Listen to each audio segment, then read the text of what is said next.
Bom, eram 3 pessoas que foram ao restaurante. Sentaram à mesa, pediram um prato, comeram à vontade. No final eles pediram uma conta. E a conta veio R$ 25 total. Com a conta de R$ 25, eles falaram assim, poxa, vamos ratear essa conta, deu R$ 25.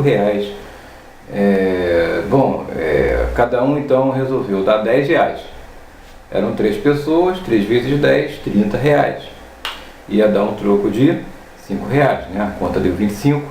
Então o líder foi lá no caixa, foi pagar, deu os R$ 30 para o caixa deduziu o total da conta 25, deu o troco de R$ 5. Deu R$ 5 em moedas de R$ 1. Então deu 5 moedas de R$ 1. Ele recebeu e falou, olha, R$ 5 não dá por 3, não dá para eu devolver R$ 5. Eu vou dar 2 para o garçom de gorjeta e os 3 que sobrou eu vou distribuir um para cada um. Eles saíram do restaurante e fisicamente cada um tinha tirado R$ 10 do bolso e saiu do restaurante com R$ 1. Então os 3 pagaram quanto cada um? Se saiu 10 e retornou 1, cada um deu R$ 9. Fisicamente R$ 9 deixaram no restaurante. 3 vezes 9, os 9 de cada um vai dar o quê? 3 vezes 9, 27.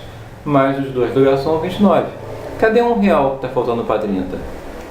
Olha, esse enigma eu vou te dar no próximo bloco. Mas você pode fazer um programa de computador, pode fazer uma análise disso aí, e aí eu não sei como é que você vai deduzir qual foi a resposta, entendeu? Qual foi a solução para esse paradoxo. Meu nome é Paulo Viana, eu sou analista de sistemas, trabalho há mais de 30 anos com informática e estou agora no 9º vídeo de análise de sistemas, desenvolvimento, né? E hoje eu estou aqui para falar de implementação. Então, nós vamos se aprofundar tecnicamente no código. Eu vou mostrar algumas linguagens para você, né?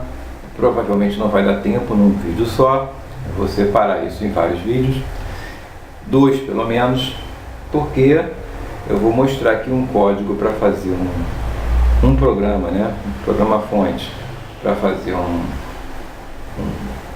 processamento X, sempre o mesmo código para todas as linguagens que eu vou apresentar aqui, as principais linguagens do mercado, né? E como mais ou menos se monta um programa de computador, a estrutura de um código em todas essas linguagens, tá bom? No próximo bloco a gente fala disso. A gente continua.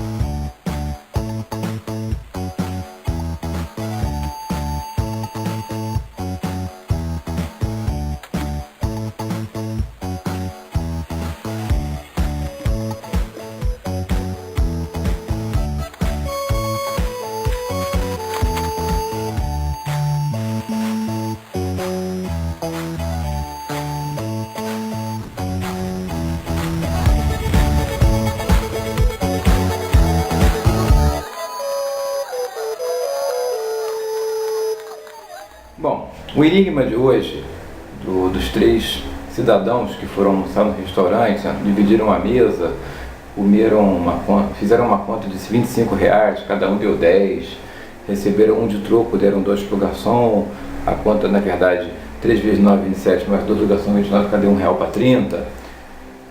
Isso está no livro O Homem que Calculava, de Malbatão. Vocês podem comprar esse livro e se divertir, porque lá tem muito mais enigmas e paradoxos de matemática. E a solução para esse problema é muito simples. É o mesmo problema da conta dos camelos, da fração, da herança dos camelos que eu já expliquei no vídeo anterior. A conta não vai bater, a prova real não está bem feita, não está correta.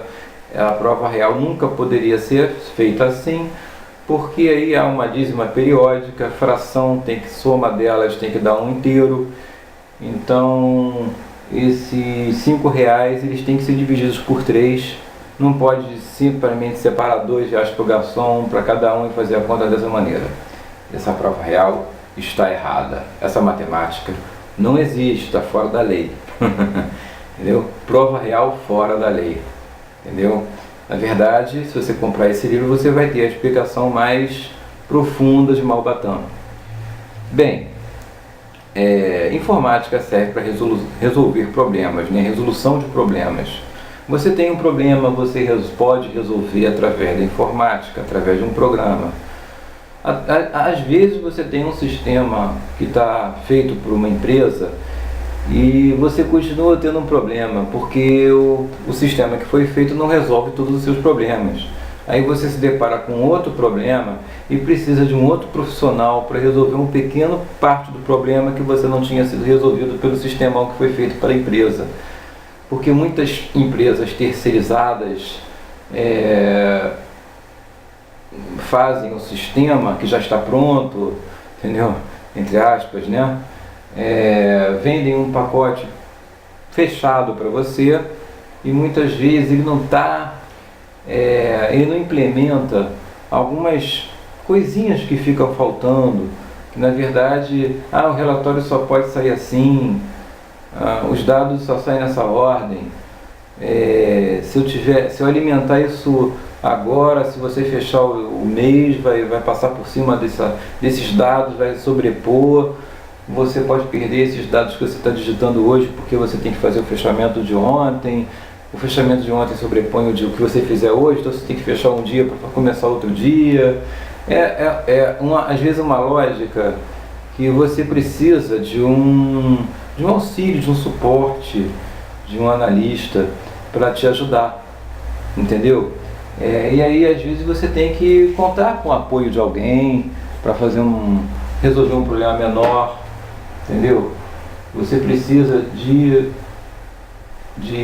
ter noções de como funciona esses processos, né? Nem sempre é necessário usar uma metodologia, ter aquele processo todo, porque às vezes você é uma pequena empresa e você está lidando com um problema tão pequeno que apenas um programa resolve, entendeu? E mesmo o código que você vai implementar, né?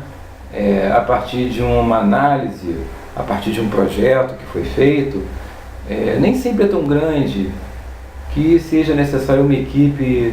Pode um programador só resolver a questão, entendeu? Pode ser uma linguagem só que vai resolver, entendeu? Então eu vou apresentar aqui como se faz, como é feita a implementação, exemplos de uma implementação de um mesmo programa em várias linguagens. Como seria fazer um programa básico, aquele famoso Alô Mundo que a gente conhece, Alô Mundo, Hello World, em inglês, né? Em português, Alô Mundo.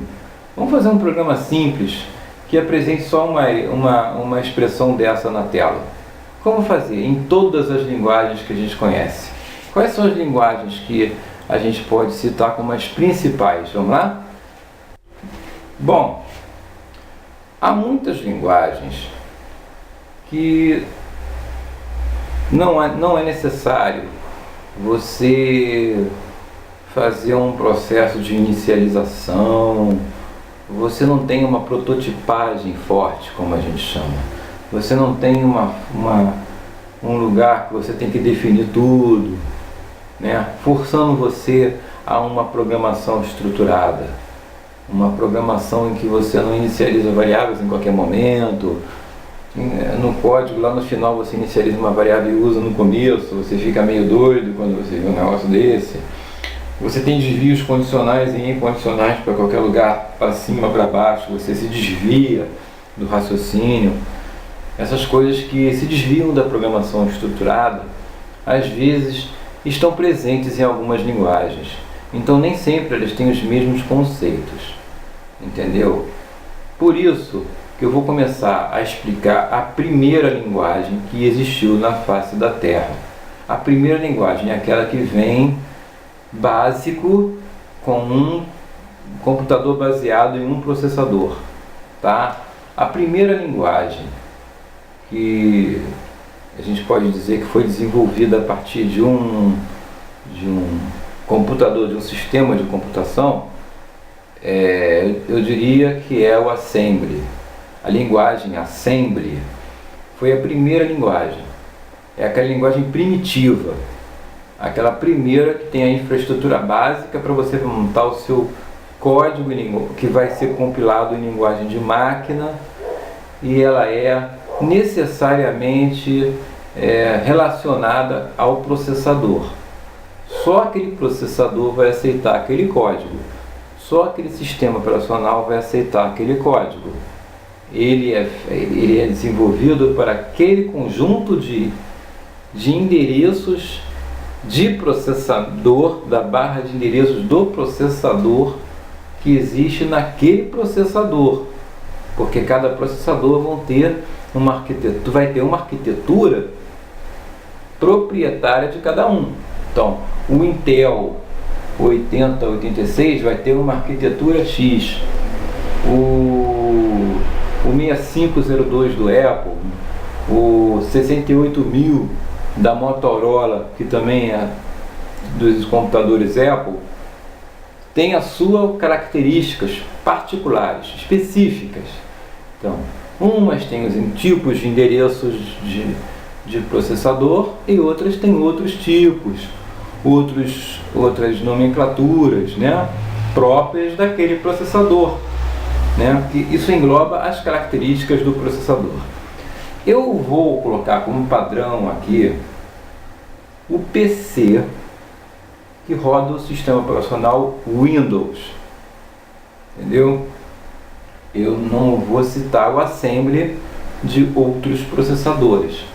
Eu também não sou especialista em Assembly, entendeu? Raramente eu usei Assembly, mesmo para um processador que eu esteja trabalhando, que é o PC, por exemplo. Mas eu posso explicar como o Assembly funciona, entendeu? Eu posso desenvolver a ideia do Assembly aqui, para que vocês tenham uma noção de Assembly. Assembly é uma linguagem, tá? Assembly, tá? Ela é a linguagem, é o nome que a gente dá para a língua que a gente vai usar, a língua do código, tá? Mas o programa, a aplicação que vai gerar esse código, chama-se e considera-se no mercado que é o Assembler. Então vamos dizer que o Assembler é o que você vai precisar montar, e o Assembler é o montador, é o programa montador, é o que vai gerar o executável, vai pegar o teu código nessa linguagem Assembly e vai gerar o executável, que é o código montado pelo Assembler, pelo programa que compila o código Assembly. A linguagem chama-se Assembly, não Assembler, tá? O Assembly é apenas o programa que monta, que gera o executável, é o compilador e linker, tá? Que pega o teu fonte e transforma numa linguagem de máquina lá, tá bom? Uma coisa que eu posso dizer é que, historicamente, não tem uma data específica para a criação dessa linguagem. Essa linguagem ela começou com o primeiro computador que foi posto no mercado. Então eu posso dizer que um computador de grande porte, o mainframe, já veio o Assembly, junto com hardware. Junto com hardware veio o Assembler, para você montar na linguagem Assembly o seu código executável, certo? Então ele se baseia muito, e fisicamente, na arquitetura do processador. O processador ele tem registros, tá? Então ele tem registros que vão do A ao D. Exemplo: AX, BX, CX e DX, tá? O que é o AX? Quando começa com A, o que significa? Isso aqui, o A, significa acumulador. Então significa que esse endereço da barra de endereços do processador, ele é um acumulador, é feito para operações, tá? Vou colocar aqui, operações aritméticas, tá? Acumular operações aritméticas, é um acumulador. O BX significa, o B significa base, tá? E o que base vem a ser? Base é quando a gente quer se referenciar a endereços de memória. Percebeu? Então tem as operações aritméticas e tem endereçamento de memória, que você usa o BX. O CX, esse C aqui, vem de contador, é um counter, tá? Contador. Geralmente para você controlar loops. Ele controla loops. O que são loops? Loops são ciclos de repetição. Você repete um código N vezes. O CX é um registrador contador para controlar esses loops, essas ocasiões em que há repetição de um mesmo bloco de código, mesmo conjunto de linhas de código, né? E o DX, ele vem de data, dados, tá? Ele é um registrador de dados. Ele é genérico, serve para qualquer dado, qualquer data, né? Ou operações de entrada e saída, tá certo? Eu sou obrigado a falar de outros detalhes desses registradores, que eu vou falar bem. O que é mais especificar sobre esses registradores? Esses registradores, eles têm uma categoria em que eles são de 8 bits e são somatórios de dois blocos de 8 bits perfazendo os 16 bits. Então quando você troca o X, pelo H ou pelo L, né? O H é o long, né? Você está falando de 8 a 16 bits. Quando você troca o X pelo L, H e AL, BH, BL, ou CH, CL, ou DH e DL, você está querendo dar uma extensão de 8 bits ou 16 bits, né? Para quando você existe esse processamento de 8 bits e 16 bits. Então, quando ele é 8 bits ou 16 bits, você vai especificar ou com terminação H ou com a terminação L, tá certo? Agora, você tem hoje o 32 bits e o 64 bits. Como você hoje tem o 32 bits e o 64 bits, o que você faz? Você inicia, né? Aqui antes do AX, antes dessas expressões aqui, tá? Você tem para 32 bits, 32, né? Você começando com EAX, EBX, ECX e EDX, você está falando de 32 bits, né? Quando você começa com RAX, RBX, RCX e RDX, você está falando de 64 bits. Percebeu? Então, a inicialização, o início com E denota 32 bits, o início com R denota 64 bits. E quando você está em vez de X, você está usando o H, e o L, você está falando de 8, 16 bits. Vocês entendem? Então, essa terminologia, né, faz com que você classifique o uso de endereços em tipos, né, e em tamanho do endereço, se é de 8, 16, 32 ou 164 bits, que se você fez o curso de introdução ao processamento de dados, você sabe do que se trata, a quantidade, a capacidade de memória de um desses registradores. Você sabe o que é bits, né? 8 bits representa um caractere, cada 8 bits. 16 bits, né, são 2 bytes, né?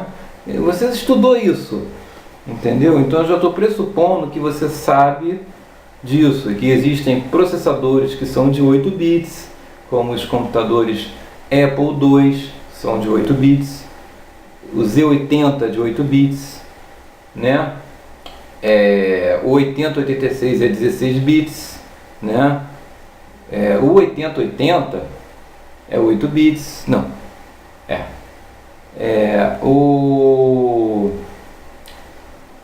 os atuais i3, i5, Core 2 Duo, esses processadores mais modernos já chegam a 64 bits, mas eles também rodam 32 bits, entende?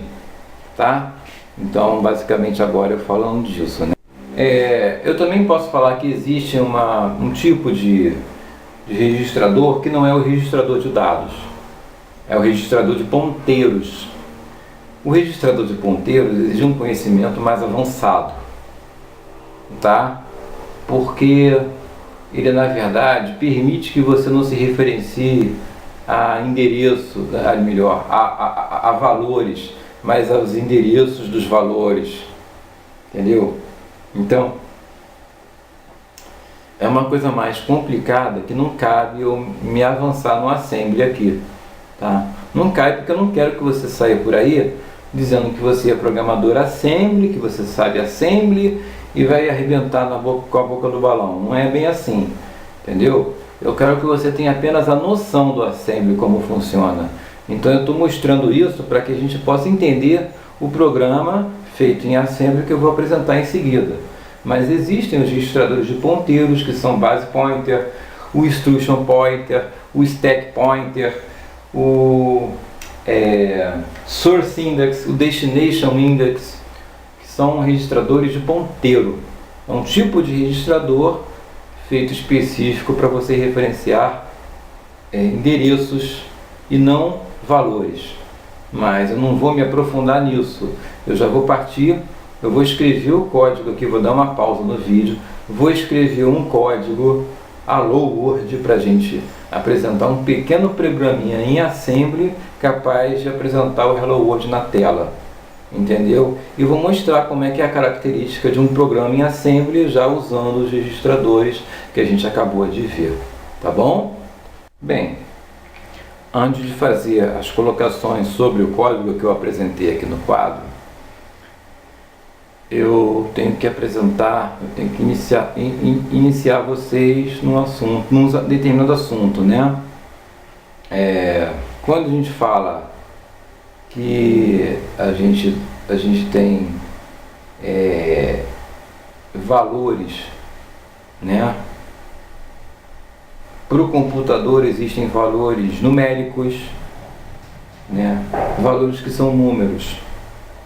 Existem valores que são data, né? Data mesmo, dia do mês, e o ano, né? Separados por barra, no formato específico de data. Você tem umas informações que são do tipo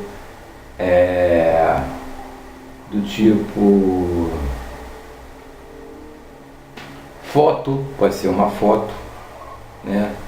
Que tem que ser decodificado, né? Uma informação especial que já sabe que decodificada numa imagem, né?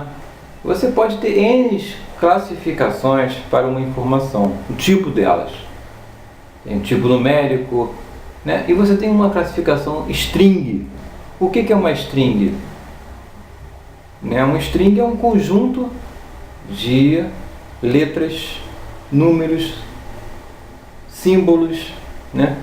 Caracteres especiais, né? A concatenação disso, a junção de uma expressão complexa entre letras, números, strings, né? String não caracteres, símbolos especiais de operação matemática, por exemplo, operação aritmética, mais, menos, mas quando você quer dizer que aquilo ali é apenas uma mensagem a ser apresentada na tela, por exemplo, quando você quer dizer que aquilo ali é apenas um conjunto de dados que não é de nenhum tipo especial, não é numérica, ela é alfanumérica, você chama que é uma string. Você diz que é uma string, então aquilo ali é uma string, entendeu? A Assembly também tem esses tipos de dados, né? E a Assembly também você tem uma prototipagem, tem certa prototipagem que você define mais ou menos onde são as coisas, tem uma organização na linguagem, né? Como em COBOL tem segmento disso, segmento daquilo. A Assembly também tem segmento para isso, segmento para aquilo, e tem a parte do código mesmo que vai ser executado, né? Então nós vamos ver isso aqui. O programa proposto quer apresentar uma string que eu vou chamar de Alô Mundo. Essa string, Alô Mundo, exclamação, exclamação, exclamação, Alô Mundo, eu quero que ponha na tela, né? Mas em Assembly, agora nesse momento em Assembly, então vamos conhecer como é que faz, né? Assembly ele é separado por segmentos de código, né? Aqui o programa hello.asm é o nome do arquivo do meu programa, hello extensão .asm, né? Que vem do Assembly, Assembly módulo Assembly, né? ASM é a extensão, o nome hello.asm, Assembly é a minha linguagem. E aqui está o código. Primeiro começa com um segmento, né, chamado .model. Aí eu digo .model small, né? O que tiver depois do ponto e vírgula, a ponto e vírgula significa que eu estou pondo um comentário no meu código. Esse comentário não é processado, ele é descartado. Na compilação ele não aparece, não vai aparecer no executável, tá? Ele vai ser ignorado. O ponto e vírgula e o que tiver depois vai ser ignorado. Ele é apenas para o camarada ler o fonte e saber o que é isso aqui. Então eu fiz um comentário aqui, botei o ponto e vírgula, né? E citei: avisamos a alocação de pouca memória. Small é pouco, né? Então eu estou dizendo para o meu programa aqui, para o meu compilador, que eu vou usar pouca memória. Não precisa, no meu programa não vai alocar muita memória não, é pouquinho.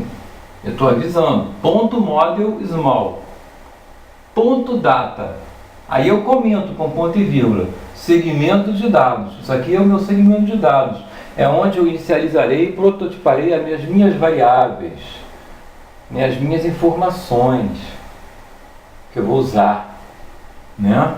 Então eu inicializo uma variável MSG, mensagem, db, alô mundo, entre aspas, o que denota que é uma string, não é um valor numérico, não é um valor variável, não é uma constante, é um conjunto alfanumérico de dados. Então eu botei entre aspas, alô mundo. Aqui eu inicializo ela como, depois da vírgula, eu boto aqui que é uma string, entre aspas, $1. Isso aqui eu crio uma string db, né, MSG, que é uma string, eu vou criar ela, inicializo com essa expressão, alô mundo, né? Aqui está o segmento de código, que eu boto comentário aqui, ponto e vírgula, segmento de código. Isso aqui vai ser descartado no executável. Isso aqui é só um comentário para eu entender o código, isso aqui é uma demonstração de como é importante você fazer comentários no código, para a gente entender o código. Início, né? Isso aqui pode se chamar start, pode se chamar programa, pode se chamar Paulo, o que for, desde que aqui no final você bota end, né? Final, início, final do programa.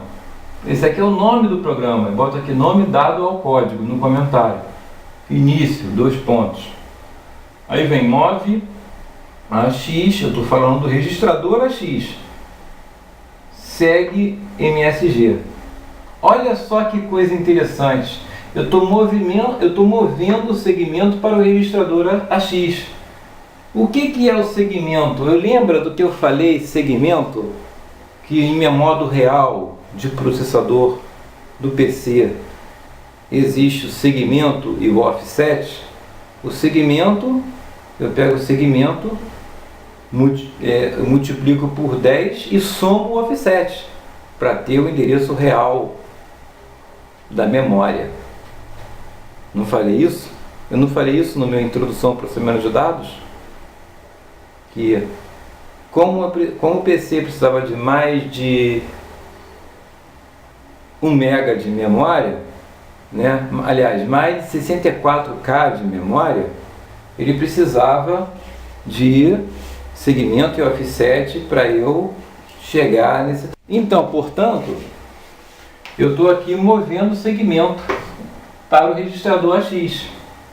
E aqui move DX, offset, eu estou movendo o offset para DX. Eu já estou lidando com o endereço de memória aí. O segmento vai ser multiplicado por 10, somado com o offset, e vai ter um endereço físico real de onde está aquilo ali. Move ds, AX, eu estou movendo o AX para o registrador DS. Perfeito? Aqui, move ds, AX. E aqui eu estou movendo AX, ou melhor, AH, né, 09H. Eu estou colocando esse número da interrupção DOS 09H, entendeu? Que é um endereçamento de tela, né? É um endereço em que vai estar armazenado o meu Allo Word, né? O meu Allo Word vai estar lá, né?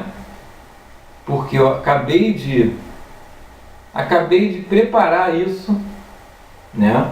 E a minha chamada interrupção 21 vai mostrar a tela, que no caso vai essa chamada interrupção da tela com o código que está em AH, né? Vai apresentar automaticamente, no mundo, vai apresentar na tela, né? Por quê? Porque eu já preparei tudo aqui, entendeu? E quando você chama a interrupção 21, que é a interrupção de tela, vai automaticamente apresentar a tela, entendeu? E vai estar lá já preparado o Hello World, porque eu já botei no endereço certo, no segmento offset, eu já botei a minha mensagem, né? O conteúdo do que eu inicializei, a variável aqui de mensagem. Chamei, a interrupção apresentou na tela o que já estava preparado. Depois eu move a x,400H, eu na verdade forcei o assembly, né? No assembly, na linguagem de código, na linguagem de máquina lá, vai estar o endereço específico para forçar o processamento aí para o DOS, a retornar o prompt de comando. Entendeu? Então, quando eu novamente acionar a interrupção 21, ele vai mostrar na tela o que? O prompt de comando, que retornou para o MS-DOS. Entendeu? Então vai estar lá o C2 ponto, sinal de maior, e o cursor esperando o comando, e o meu Hello World vai se manter lá. Porque eu não apaguei a tela. Eu não apaguei, reparem que eu não apaguei a tela, eu só mandei ir para o prompt de comando novamente, chamei a interrupção 21, e ele mostrou já retornado para o prompt de comando o cursor lá e o meu Hello World na tela, entendeu? E finalmente eu dei o end início, que é o final do programa. Entendeu? Então vocês podem perceber que o meu código-fonte em Assembly é uma linguagem, usa o sistema proprietário daquele, a arquitetura daquele processador, usa os registradores específicos de um determinado processador. É uma forma de programar diferente, onde você move valores para endereços. Você tem que conhecer o que as interrupções fazem, ocasionam, a interrupção 21 de tela, a interrupção 13. E o que é o H que está do lado? É hexadecimal. É um endereço 21 hexadecimal. O interrupção 13 é para disco, né? É acesso a disco. A interrupção 21 é para tela. Então você tem que dominar quais são as interrupções do sistema, né? Para usar esses comandos do Assembly e fazer aquilo que você quer funcionar. Se você não gostou do Assembly, é uma linguagem primitiva, é uma linguagem primária, é uma linguagem introdutória, é uma linguagem mais perto da linguagem de máquina. Você começa a lidar com zeros e uns, você começa a lidar com a arquitetura interna do processador. Então é uma linguagem primitiva, primária. As linguagens que eu vou mostrar a seguir já são linguagens de mais alto nível, em que a gente apresenta outros conceitos, outros tipos de dados, né? Uma prototipagem mais forte talvez, entendeu? A possibilidade de você usar objetos, orientação a objetos, entendeu? Mas a gente considera que o indivíduo que tem domínio do Assembly, ele tem um domínio maior da máquina, ele personaliza mais, porque ele tem mais conhecimento específico do modus operandi de um processador. Ele tem um conhecimento mais profundo da arquitetura interna do processador. Então ele tem mais comandos à disposição, mais possibilidades. Ele escreve muito, né? Ele escreve muito mais, mas ele pode fazer até um sistema operacional com Assembly. Entendeu? Ele vai escrever muito, mas ele vai ter um domínio, uma personalização muito maior. Entendeu? Não é uma linguagem que tem um gerador de código. Eu nunca vi um gerador de código Assembly. Entendeu? É muito difícil. Mas é tipo assim, escrevendo direto em Assembly, você tem uma possibilidade, um poder maior na sua disposição, porque você está controlando o dispositivo fisicamente, no conhecimento físico do hardware, entendeu? Conhecimento específico bem superior do que o conhecimento que você vai ter numa linguagem lá de altíssimo nível, entendeu? Que provavelmente você nem vai escrever código, você vai gerar o código automaticamente, é outra história, entendeu? É uma coisa mais fácil de se lidar, é uma coisa que o analista também até às vezes prefere, para não ter trabalho, porque a trabalheira de você escrever manualmente realmente é um trabalho braçal que exige digitação, certo? Então, vamos ver a próxima linguagem. Então, revendo a nossa proposta, como seria? Como faria? O que é? É mostrar uma string, uma expressão, um conjunto de caracteres, valores alfanuméricos, né? Números, caracteres, símbolos, caracteres especiais, misturados, né? Uma string, assim, mostrar na tela. Alô, mundo, né? Em várias linguagens. A gente viu no Assembly, que é uma linguagem um pouco primitiva, um pouco mais, assim, básica. Ela é próxima da linguagem de máquinas. Você lida com registradores, de processador, interrupção. É uma coisa mais difícil, né? Como seria em Fortran? Fortran é aquela linguagem para cálculos. É uma linguagem matemática. Vem de IBM, Mathematical Formula Translation System, né? Formula Translation. É uma linguagem criada na década de 50 pela IBM, né? A gente vai criar um arquivo de programa chamado hello.f,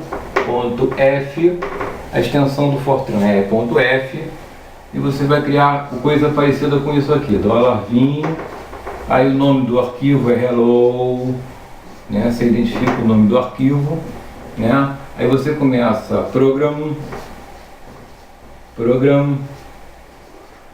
hello, né? Aí você vai imprimir print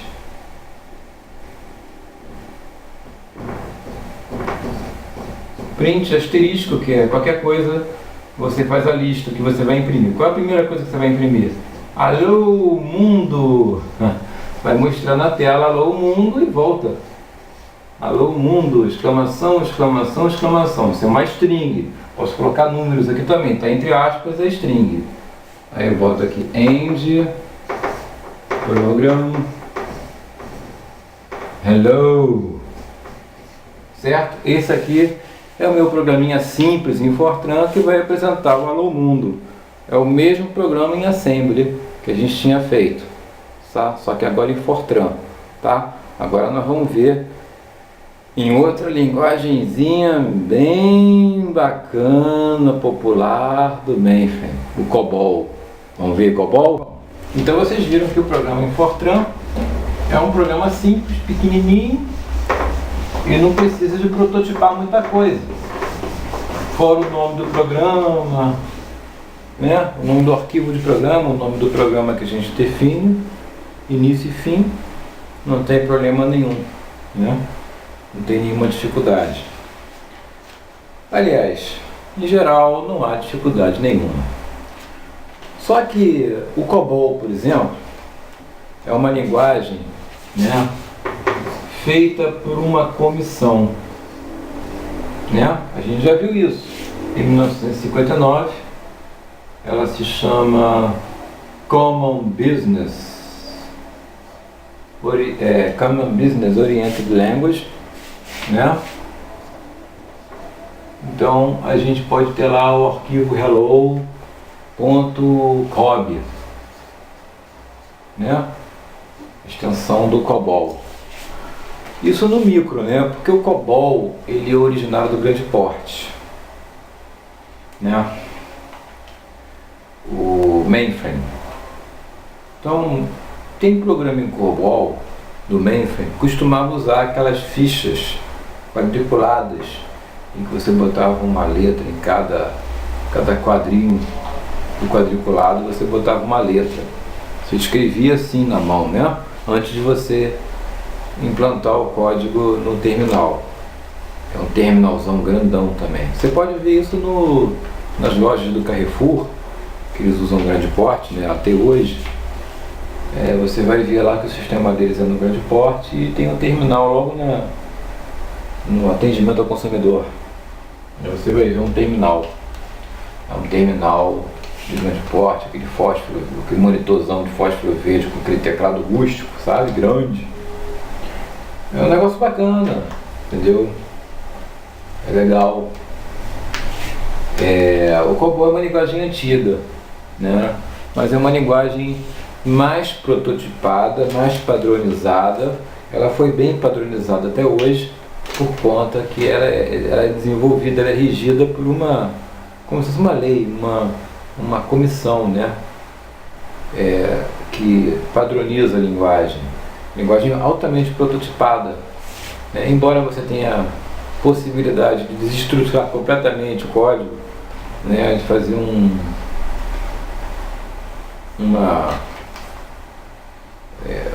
procedimentos ali, variáveis globais. Você pode ter variável global, né? Isso numa programação estruturada, isso é um pecado, né? Então, mas você também pode programar no COBOL com uma estruturação forte também.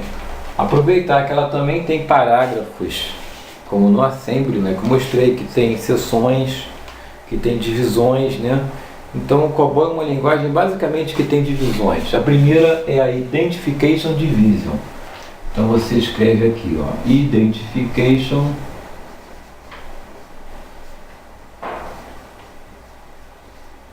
division, onde você vai identificar o seu código, né? Você vai colocar aqui Program ID, é a identificação do programa. Tudo que você escreve, você bota um ponto no final. Você bota aqui Program ID Hello, ponto, né? Você bota aqui autor, né? Ponto, Paulo Viana, ponto, né? E eu já vou partir para o código a princípio, para você ver como é que o código também é pequeno para o nosso Alô Mundo, né? Para botar aqui o código do programa, a codificação mesmo, fica na Procedure Division.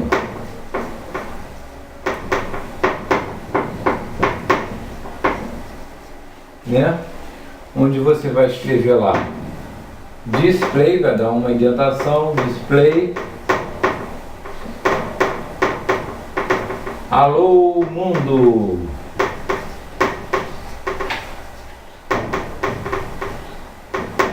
certo?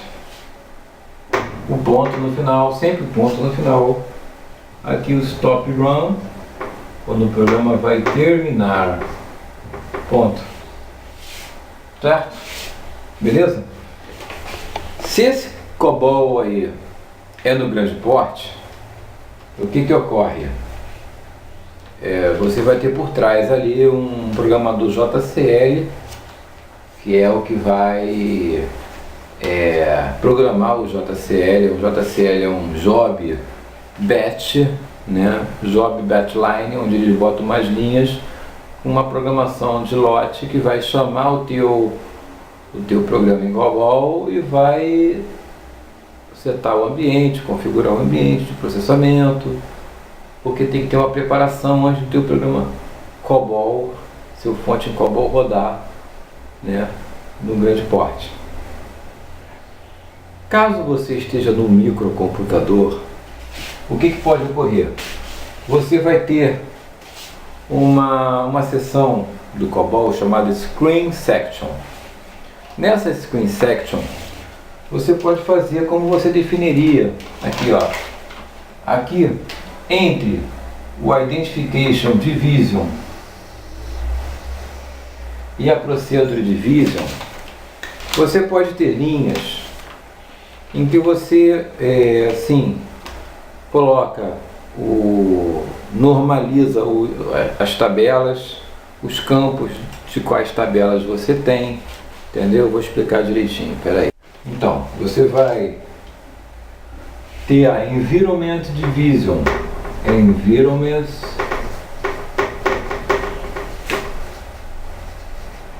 Division, tá? Na Environment Division você vai ter a Input Output Section.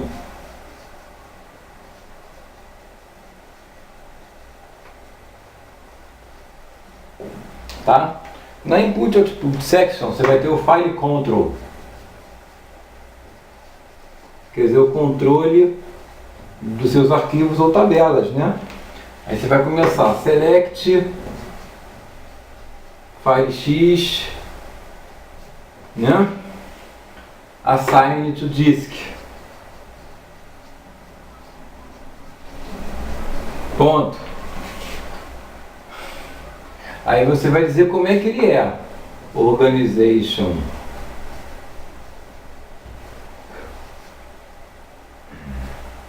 E sequential, é sequencial ou indexado. O randômico. Vai dizer access, o acesso é sequencial ou randômico.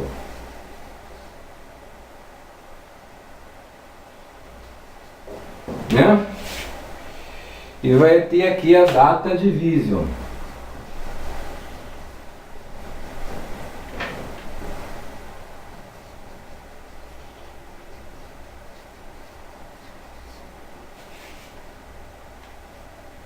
Né? você vai colocar lá, vou expandir isso aqui, tá? Vamos lá. Vai botar lá, como é que é o seu tabela? 01, funcionários, func, ponto. Você vai botar 03, nome. Aí você vai botar pique de 9 de, não, de pique de, não é 9, é pique X de 50, né? 03 vai ter salário, pique 9 de 8. Exemplo, tá? Esse é um exemplo, tá? E na Screen Section você vai fazer uma definição basicamente igual a Data Division, com a formatação da tua tela, do teu relatório. Lá no Procedure Division você vai dar um Move Allo World. Lá na Procedure Division, em vez de você dar Display Allo Mundo, você vai dar um Move Allo Mundo.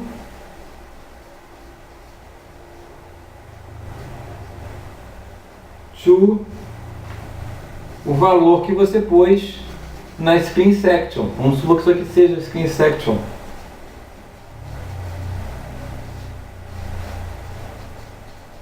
Entendeu? Func, to func. Quando você mover o Allo Mundo to func, você vai mover para essa formatação aqui que você definiu. Pique é a máscara, né? Então é basicamente isso. Se você pegar um programa em COBOL e ler isso, você vai poder entender, porque você já está você foi introduzido a mais ou menos um código que vai te dar o Allo World.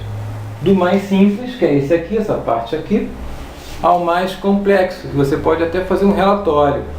Você pode criar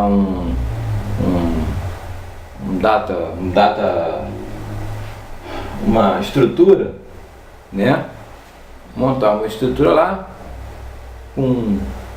você bota lá nome, código, pique de 9, de 3, né? Bota assim, 03, nome, pique de X de 50 posições alfanuméricas. Vou botar um telefone, pique de X de 12, para você botar o DDD, né? Isso tudo você pode botar com máscara. Mas se você tiver tracinho, CPF com tracinho, você pode criar uma máscara com o tracinho, entendeu? Tá entendendo? Com as barras, com os caracteres que tem no meio do CPF, do CNPJ. Então você viu que o COBOL tem uma estrutura rígida. Ela te obriga a escrever muito.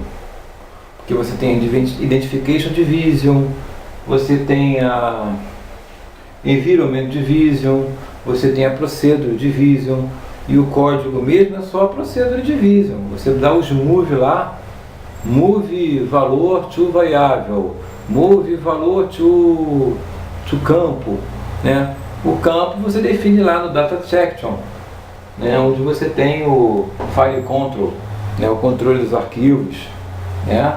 Você diz que ele é sequencial, que ele é randômico, que ele é, como você vai... E ele pode ser indexado, e você diz qual é o índice daquela tabela, você informa. Ele, normalmente o COBOL, usando o microcomputador, ele gera um índice naquela padronização ISAM, aquele tipo de índice é ISAM. É uma padronização de arquivo indexado em árvore binária, que deu origem futuramente ao padrão DBF, que é o XBase, né? Embora isso tudo venha, a árvore binária é o conceito que vem do SQL. O SQL já é uma teoria bem mais profunda de banco de dados, né? Diferente. Então, isso é uma coisa que a gente também vai ver depois, vai se aprofundar mais depois, né? No final do curso. E agora a gente vai ver outra linguagem, que eu proponho que seja, deixe-me ver, pode ser uma linguagem de banco de dados. Vamos ver o DBase agora, o Clipper, entendeu? Vamos ver um pouquinho, vamos fazer uma associação com a linguagem C, das quais todos esses SGBDs foram ramificados, né? Todas as linguagens de banco de dados vieram ramificadas da linguagem C, né? E no próximo vídeo, de repente, a gente vai conhecer as linguagens orientadas a objeto, a gente já vai ver a orientação a objeto, a criação de classe, criação de objeto, né? De repente vamos fazer assim, porque agora a gente está vendo as linguagens iniciais, as que introduziram-se no mundo da computação inicialmente, que chegaram até a programação estruturada. Vamos ver isso? Vamos fazer assim, e vamos fazer então agora no DBase, né, um exemplo de Hello Mundo, Hello World. Bom, perfeito. A gente já viu uma linguagem maneiríssima, principalmente para relatório, porque você define os campos daquela estrutura que eu falei, mostrando as máscaras, pique, tal, de tantos tamanho. Você define aqueles campos e na procedura de divisa você vai movendo os valores para aqueles campos, ele já vai formatando para você no relatório, na tela, tá? Na screen section. Agora, se você vai trabalhar direto com banco de dados, na década de 80 surgiu o primeiro banco de dados XBase, foi o DBase, DBase 2. Eles lançaram o DBase 2 para o marketing, não existiu o DBase 1. Eles botaram com o nome de DBase 2 para você ficar com a impressão que existiu o DBase 1. É marketing, como foi o caso do Apple II também. Embora o Apple I tivesse sido um protótipo, que na verdade não foi lançado comercialmente, mas foi testado por algumas pessoas. Algumas pessoas tiveram o privilégio de conhecer, mas o DBase 1 não existiu mesmo. Então, o que era o DBase? Era um environment, era um ambiente de processamento. Você, quando executava o DBase na memória, quando você ia para a memória, você só tinha um prompt. Você tinha um prompt. Ficava lá o pontinho, o prompt, para você digitar o comando, dar Enter, como se você estivesse no MS-DOS, no ambiente de caractere. Hoje em dia, no ambiente de linguagem, isso se equivale a você estar usando a linguagem PL1 do Oracle, por exemplo. Você quer dar um comando de banco de dados, select, não sei o que, do SQL.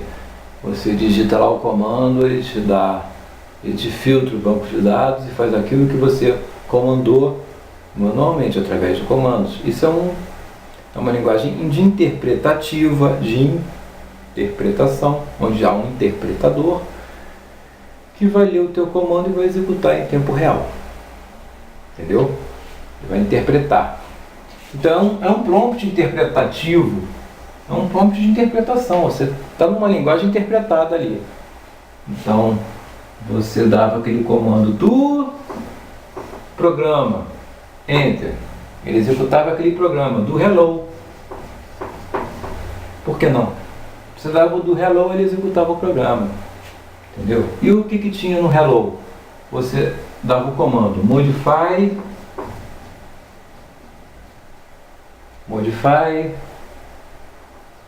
né, program. Hello. Enter. Né? Aí você, abriu um editor. Aí no editor, você escrevia o teu programa Hello. Que é o quê? Você simplesmente não precisava de muita coisa. Se você quer mostrar o Hello e sair, você dá um print, que era uma interrogação, Hello. Ponto. Você dava um Ctrl W aqui, quando você terminasse, você dava um Ctrl W e ele gravava o hello.prg. Aí você dava o do Hello, ele ia fazer exatamente, mostrar o Alô Mundo na tela. né? E eu botei hello, é alô mundo, ó. Alô mundo. Entendeu? É claro, para eu mostrar um programa em DBase mais extenso, entendeu? Que é melhor, né? Porque o programa Alô Mundo no DBase é ridículo.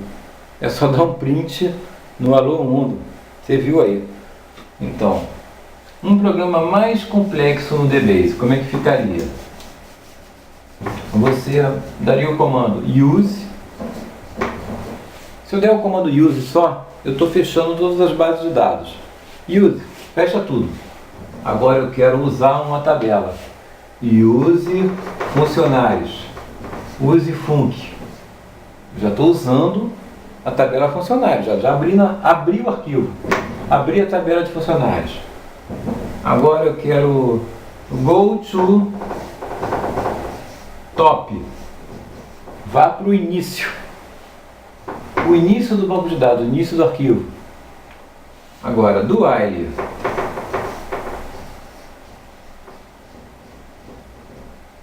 Not EOF, fim de arquivo. Enquanto não for fim de arquivo, o que eu quero? Eu quero que você imprima, né, a tabela de arquivo, né, da tabela de funcionário. Eu quero que você imprima aí o nome, né? Depois continue imprimindo do lado, duas interrogações. Continue imprimindo do lado um espaço, depois continue imprimindo do lado a idade.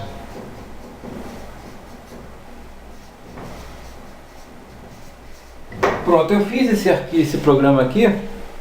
Ele vai do início ao fim do arquivo funcionários, mostrar o nome e a idade, um do lado do outro. Porque aqui ele vai imprimir na próxima linha, nome. Aqui na mesma linha o espaço do lado. E aqui na outra, um pouco do lado, a idade. Então vai ficar nome e idade, nome, idade, nome, idade, nome, idade, até o fim do arquivo. Até o fim da tabela func. Então, daí você vê que você pode dar um if aí no meio.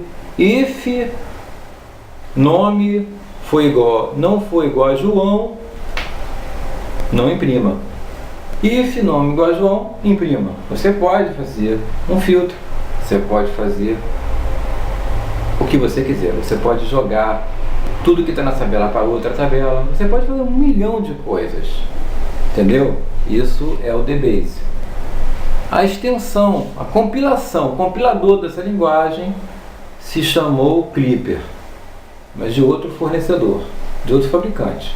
Foi a Nantucket que criou o Clipper, depois ela foi vendida para a Computer Associates. Então a Computer Associates continuou o Clipper, e a última versão foi a Clipper 5.3. Essa versão já tem orientação a objeto, sim, já pode se usar orientação a objeto. Objetos básicos que ela já tinha: objeto de erro, objeto de edição de dados, né, e objeto de browse, de tabela na tela, browse, tbrowse, né, objeto tbrowse, objeto tget e objeto terror, né, objeto error block, né. Então, eu não vou me aprofundar, entendeu? Mas essas linguagens, DBase, depois veio um acrônimo, né? Parecido, um similar, chamado Fox. E teve um chamado Fox Pro também, que avançou, que evoluiu, que foi uma evolução e botou mais rapidez, o acesso ao banco de dados, indexação, né?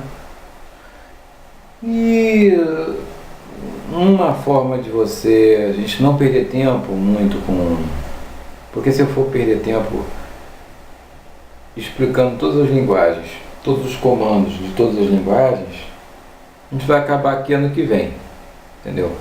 Então eu gostaria que vocês pegassem essas linguagens que eu já mostrei para vocês, tipo assim, o COBOL, o Fortran, o Assembly, o DBase, o Clipper, desse uma pesquisada na internet, né?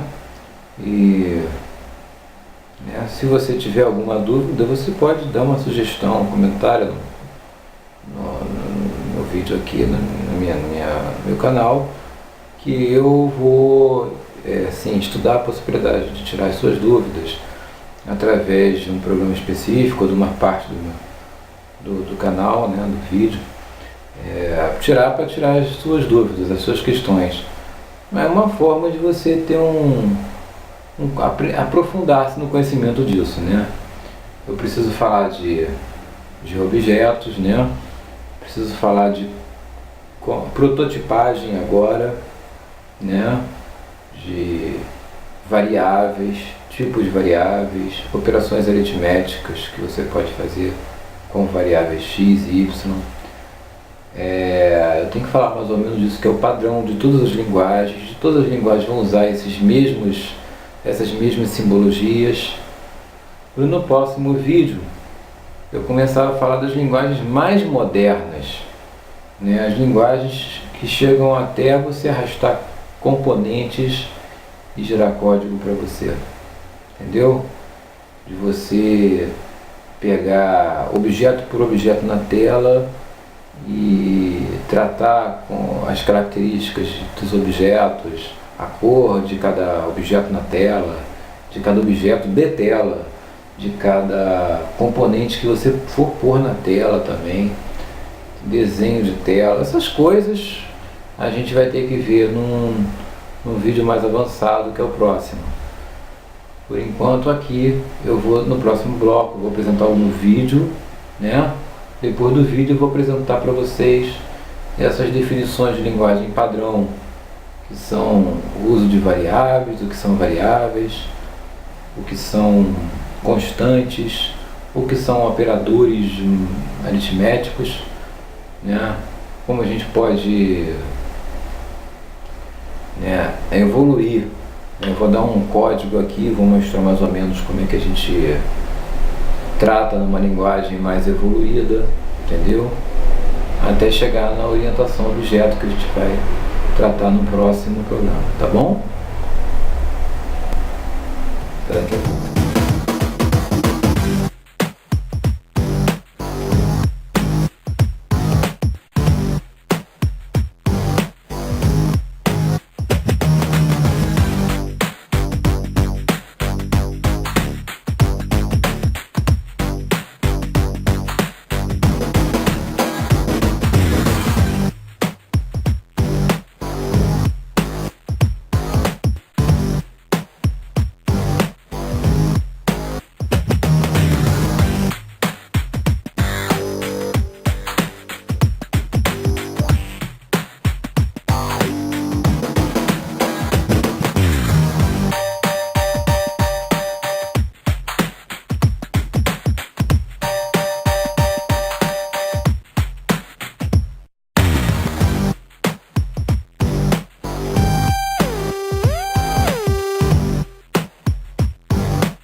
preciso que a gente saiba que numa linguagem, seja ela de primeira, segunda, terceira ou quarta geração, até a inteligência artificial quando vier, e se você já está inteirado nesse tipo de linguagem, nesse ambiente de inteligência artificial, linguagens mais avançadas, você tem um padrão assim de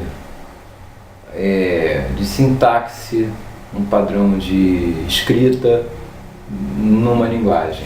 Por exemplo, variáveis, né?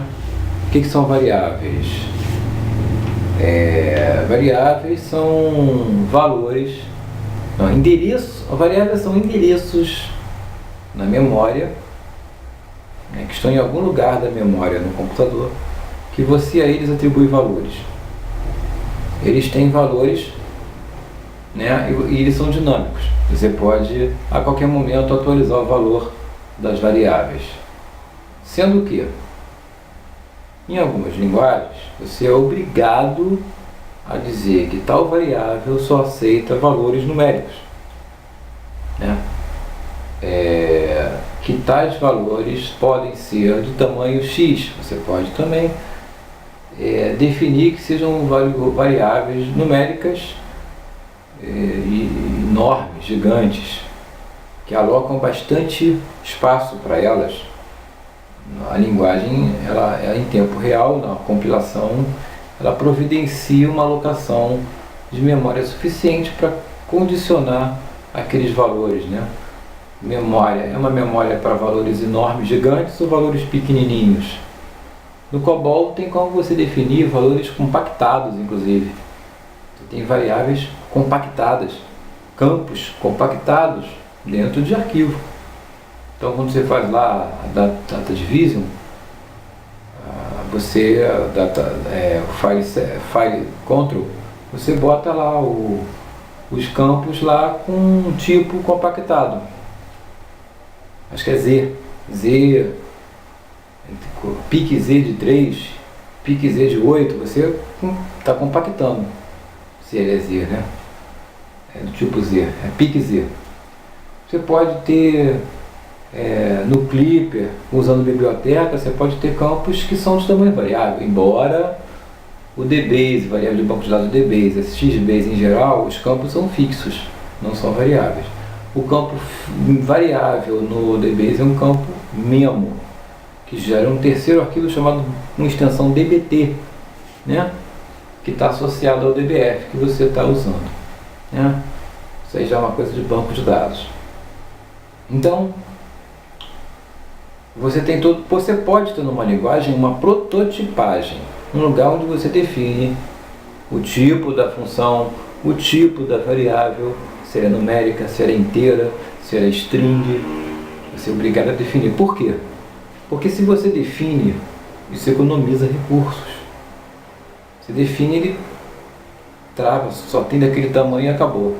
Se você não define e a linguagem permite que você crie a qualquer momento de um tipo que você quiser ou mude um tipo, além de você não estar preparado, né, em tempo real, o código não está preparado para economizar memória, não vai saber quanto de memória tem que ter para fazer aquilo, determinado processo. Se você permite que uma variável deixe de ser numérica e passe a ser string a qualquer momento, você está desorganizando o teu código. O cara não vai entender. Pô, a variável é salário, recebe o nome, depois recebe salário, depois recebe título do livro. Não tem sentido. Salário é numérico, salário tem aquele tamanho. Isso já provisiona, né, uma quantidade de memória, como também faz com que você entenda que salário é salário. É só valor que recebe ali. Então o entendimento do código também fica mais fácil. Então a programação estruturada também exige que você tenha uma prototipagem forte, definições de valores fortes, tipos de dados fortes. Você classifica, você é obrigado a definir antes. Outra característica, você tem variáveis locais, variáveis estáticas. Variáveis locais são aquelas que são reconhecidas só naquela função, naquele local.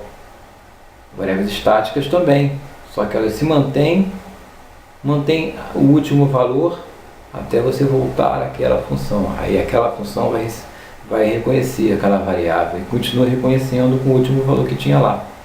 Então ela é estática, ela não se altera conforme você vai para outras funções. Ou ela pode ser local, só usa naquela, quando sai daquela some da memória, quando retorna. E você também tem operações aritméticas, operadores, né? Se você costuma atribuir valores a variáveis, você usa ou igual a igual a 1.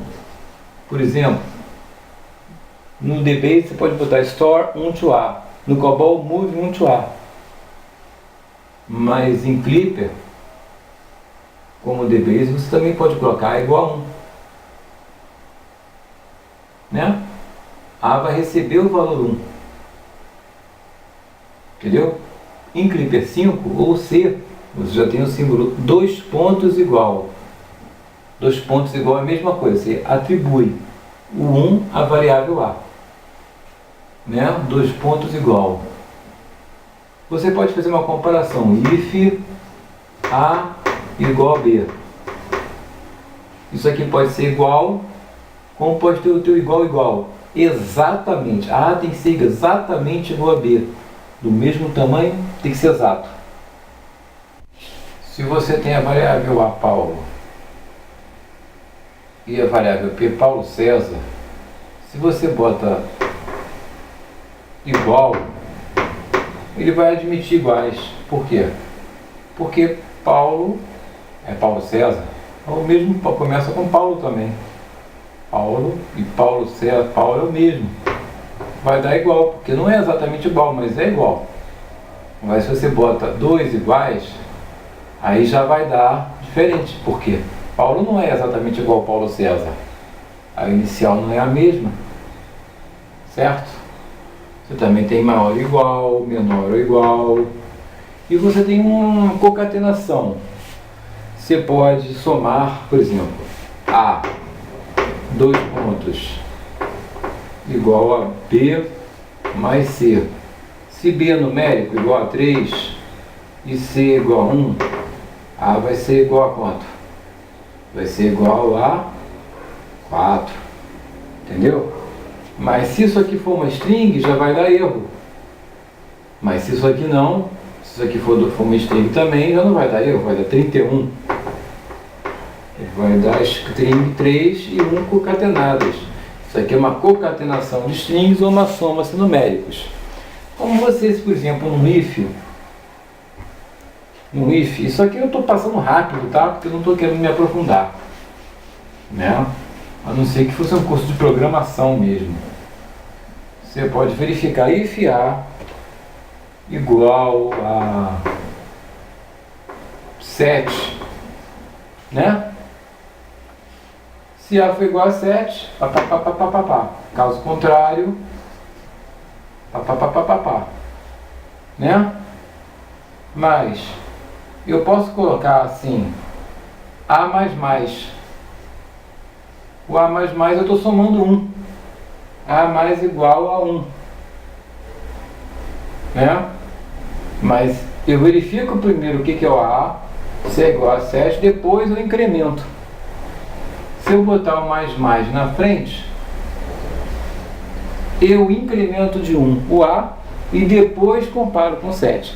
Se o mais vier na frente, a operação de soma, de incrementação é feita antes de comparar. Se o mais vem depois, ele primeiro verifica se é igual a 7 e depois incrementa. Então no caso vai ser 8, vai ser 9, vai ser 10, o que for, né? Ele incrementa depois de verificar ou incrementa aqui antes de verificar, ele incrementa. Então essa operação A mais equivale a você fazer A igual a A mais 1. É a mesma coisa. Entendeu? A menos é A dos pontos igual a A menos 1. Certo? Ok? Isso aqui, como isso aqui, também é sinônimo de A mais igual 1. E aqui é sinônimo de A menos igual 1. Mesma coisa. Entendeu? Só que se você quiser somar A dos pontos igual a A mais 2, você pode fazer A mais igual 2. É a mesma coisa. Entendeu? Essas linguagens modernas admitem que sejam feitas essas operações aritméticas, né? Essas incrementações, essas transações mais assim, práticas, né? Você botando mais ou menos na frente, ele incrementa para depois fazer outra operação que estiver sendo feita. É a mesma coisa que se botar assim,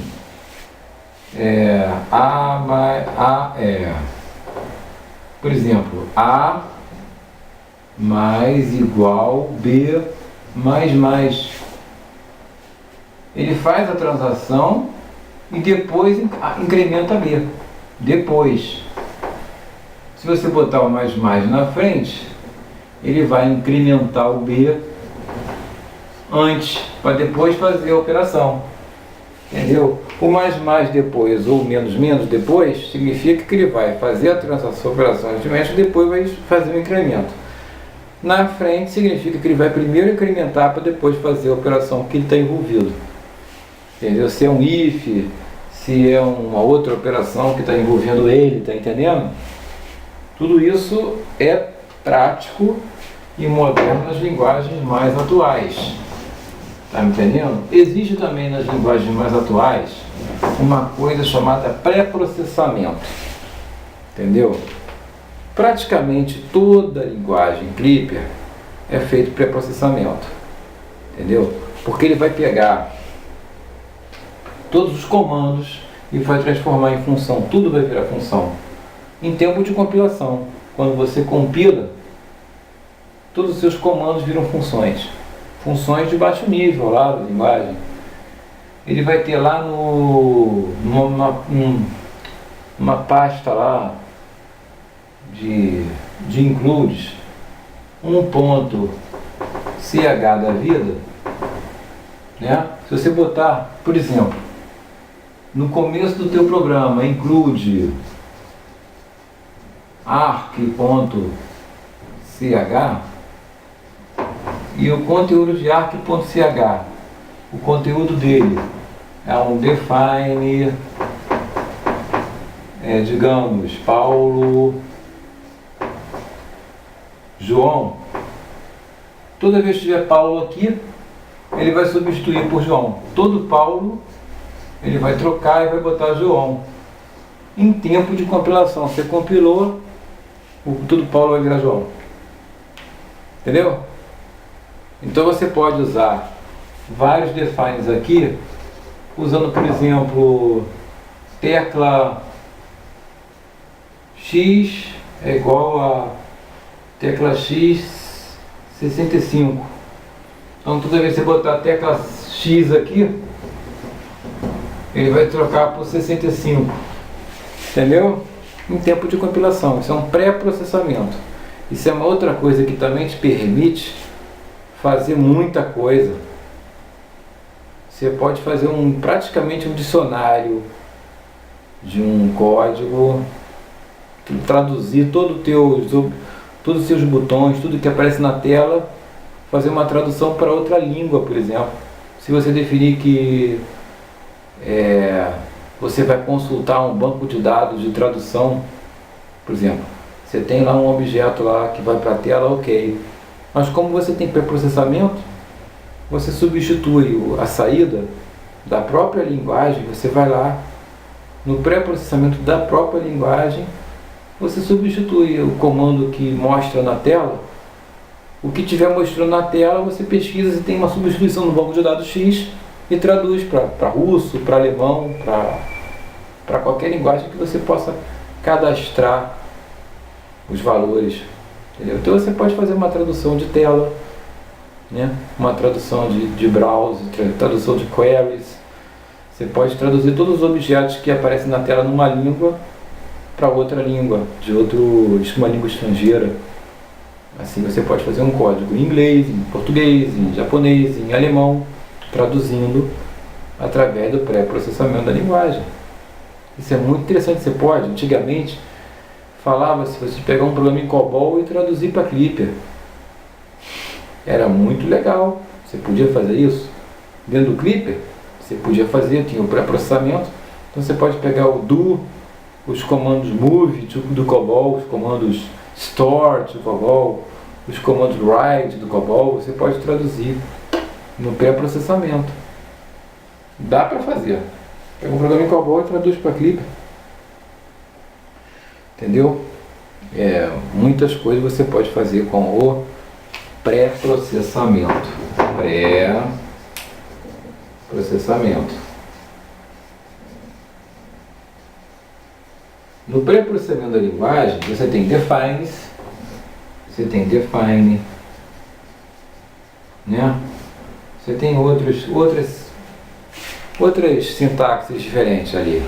É só você pegar numa linguagem tipo C, numa linguagem tipo Clipper, o que é ponto .ch, o que é ponto .h, e vai dar visualiza para você na tela o que tem dentro desses arquivos ponto .h, ponto .ch, entendeu? Você dá uma olhada e você vai ver que tem um monte de define ali. Esse é o pré-processamento. Ele faz isso quando você compila, ele substitui tudo que está ali pelo que está depois. Entendeu? Bom, eu acabei com a primeira parte das linguagens de mostrar o programa Hello World, Alô Mundo, para vocês. Hoje vimos Assembly, Fortran, COBOL, DBase e Clipper, né? Amanhã nós vamos começar com as linguagens orientadas ao objeto. No próximo vídeo. Amanhã não, no próximo vídeo, né? Então, se você gostou desse vídeo, você dê seu like. Se você quiser fazer algum comentário, alguma sugestão, alguma crítica, deixe seu comentário, sua sugestão. Sua sugestão será bem-vinda, seu comentário será respondido. Se isso emergir um outro vídeo para resolver dúvida, eu vou fazer um vídeo extra, ou vou aproveitar um bloco para resolver dúvida. Inscreva-se no canal, eu estou incentivando todos a se inscreverem no canal, entendeu? Porque nós vamos ter outros vídeos, nós vamos ter vídeos sobre Photoshop, CorelDRAW, entendeu? Flash, vamos ter vídeos sobre manutenção de computadores, análise de suporte, que é outra área do analista de sistema. Então é isso, gente. Se vocês quiserem fazer uma sugestão para um trabalho, para que vocês façam um trabalho específico no fim do curso, né? Vocês deixem seu comentário. Se vocês quiserem que eu fale de um assunto que eu tenha talvez esquecido, um assunto que vocês querem que eu elucide mais, ou talvez até que eu não saiba, eu prometo que eu vou pesquisar e vou dar a palestrar aqui nesse curso, né? O que tem a ver com análise de sistemas, tá bom? E inscreva-se no canal, continue firme aí vendo os vídeos. Um abraço e até a próxima.